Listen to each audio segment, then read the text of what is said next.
Hello, my name is Rasa and I will show you how to add price markup for certain category. There is the pricing rules, add rule, you choose your export profile, you add the label you want,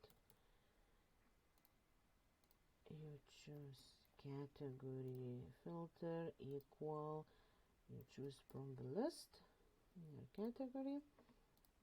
Here you can add formula, and formula must consist from this part, attribute, price, and multiplier. This multiplier adds 20%. If you want to add 50, you add 50. If you add 10%, etc. More examples of repricing rules you can find in our documentation.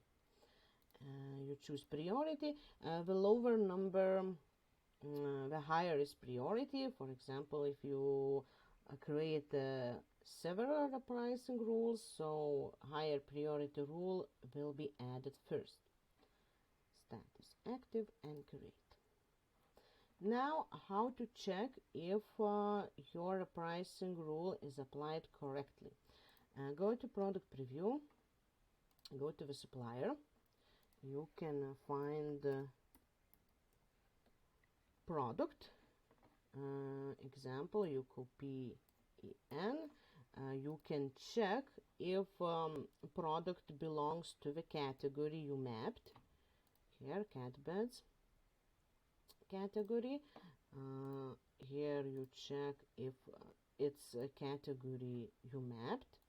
Yes, it's cat beds. You go to product price checker, choose supplier, en, just paste en, choose export profile you have chosen in your pricing rule, search, and you can see how a pricing rule is applied. You can see starting price and you can see calculation. Thank you.